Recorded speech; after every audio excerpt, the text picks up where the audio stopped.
Nakalusot nga po ang Converge Fiber Xers sa Terra Firma Jeep para nga po sa back-to-back na panalo sa PBA Governor's Cup.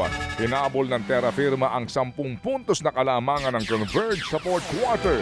Nahirapan ang dalawang kupunang maka-score sa nananabing bahagi po ng laro.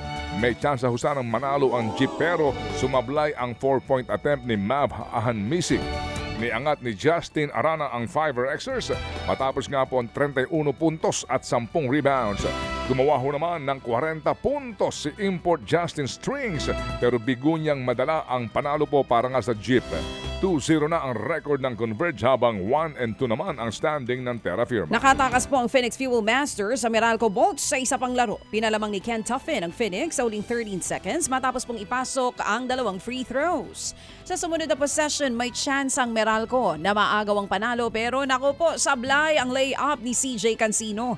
Final score 98-97. Hindi naglaro ang import ng Meralco na si Jordan Farnado dahil po sa left calf injury. Nanguna si BJ Johnson sa the third para po sa Fuel Masters matapos po ang 26 points. May 17 points naman si Tuffin sa laro. Umangat po sa 2-0 ang record ng Phoenix habang 0-1 ang Meralco Bolts. Alright.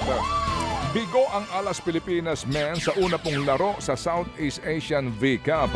Kinapos ang koponan sa Cambodia 25-23, 28-30, 25-20, 22-25 and 15-8. Patapos nga pong maipwersa ang fifth set, naubusan po ang Alas sa decider. Dahil dyan, must win ngayon ang Alas kontra sa ABC Men's Cup champion na Indonesia sa Biyernes para ho magkatsansang makaabante mula sa Pool A. Gumawa po ng 20 puntos. Si 5-time Spikers Turf MVP Jude Garcia para pangunahan ng Alas. Ginaganap po ang CV Cup Games sa Candon City sa Ilocos Sur. Ngayon, baby girl, ipinaliwanag naman. Pinalawig, naman. hindi pinaliwanag, pinalawig, partner. Ang ng UAAP, ang deadline ng pagsumiti po ng Ateneo de Manila University o ADMU ng resulta ng kanilang investigasyon tungkol po sa pagkamatay pa rin ng student athletes na sina Rene Baterbonia, Divine Adili. Mula July 15, iniurong po ito ng July 24. Ayon sa Liga, hiniling ng Ateneo na mapahaba ito para po makumpleto ang findings. Muling idiniin po ng UAAP na magbabase sa resulta ng lahat ng investigasyon ang maging susunod na hakbang. Namatay noong June 8 sina Baterbonia at Adili sa gitna po yan ng team building ng Ateneo Blue Eagles sa Dipakulaw sa Aurora. Inirekomenda ng kasuhan ng mga miyembro ng team staff kabilang po ang nagbitiw na head coach na si Tab Baldwin at mga may-ari ng tinuluyan nilang resort. At eto nga mga kapatid, abay nakahanap na po ng panibagong tahanan ang NCAA. Lumagda ng 2 taong kontrata ang pinakamatandang collegiate league ng bansa sa Signal TV. Yehey! Bilang broadcast partner. Ito po ay magsisimula sa season 102 na kung saan po naman San Beda University ang host at may temang Strive, Believe, Unite.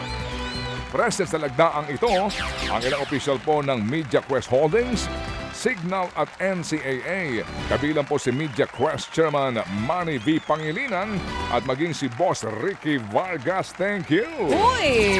Yun Dalalim naman. po nito bibitbitin po ng Signal ang coverage para nga po sa men's basketball, women's volleyball, Yay! cheerleading competition, Woohoo! at highlights po at news features sa ilang pang mga sports sa buong season. Yehey! Si Bossing Manny ay chairman din po naman ng TV5.